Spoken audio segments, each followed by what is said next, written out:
మొన్న 13వ తారీఖు జరిగిన ఇన్సిడెంట్ తర్వాత నేను హాస్పిటల్లో 2-3 రోజులు ఉండటం జరిగింది. ఆ టైంలో కొంచెం అంటే మా ఇంటి దగ్గర ఎవరో అనుమానాస్పదంగా తిరగటం అలా అనిపించి కొంచెం అంటే వాళ్ళందరికీ ప్రాణహాని ఉందనే అనుమానం నాకు వచ్చింది. అందుకని మేము హైకోర్టుని ఆశ్రయించడం జరిగింది.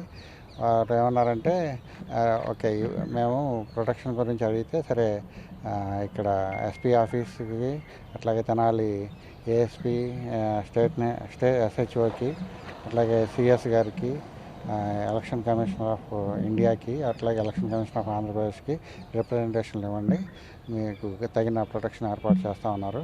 ఆ ఆదేశాలను అనుసరించి ఇక్కడ మేము మన గుంటూరు ఎస్పీ ఆఫీస్లో రిప్రజెంటేషన్ ఇవ్వడం జరిగింది. వారు సవినయంగా తీసుకున్నారు. వారు మాకు కావాల్సిన ప్రొటెక్షన్ ఏర్పాటు చేస్తూ ఉన్నారు. ప్రొటెక్షన్ మాకు వస్తుందని ఆశిస్తున్నాను.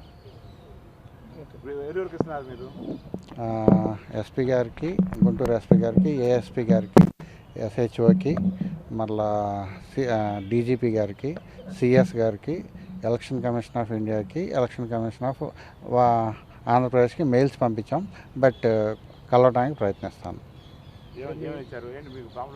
అదే ప్రొటెక్షన్ అనుమానాస్పదంగా ఇంటి దగ్గర జనాలు తిరుగుతూ ఉన్నట్టుగా అనిపించింది. సో ప్రాణహాని ఉందని నాకు వాళ్ళ అనుయాయుల వల్ల, ఎమ్మెల్యే గారి అనుచరుల వల్ల. ఎందుకంటే మొన్న మీరు చూసుంటారు ఆ వీడియోల్లో వాళ్ళు ఏ రేంజ్లో మమ్మల్ని అటాక్ చేశారో. అట్లా కొంచెం అనుమానాస్పదంగా మూమెంట్స్ చూసి కొంచెం మన జాగ్రత్తలో మనం ఉందాము అని చెప్పేసి రిప్రజెంటేషన్ ఇచ్చాము. ఫోన్లో ఏం లేదండి, కాకపోతే మూమెంట్ బేసిక్గా అటు ఇటు జనాలు. అది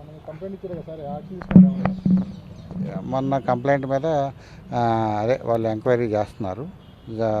మేము త్వరగా ఏదో కంక్లూజన్కి వస్తుందని ఆశిస్తున్నాం.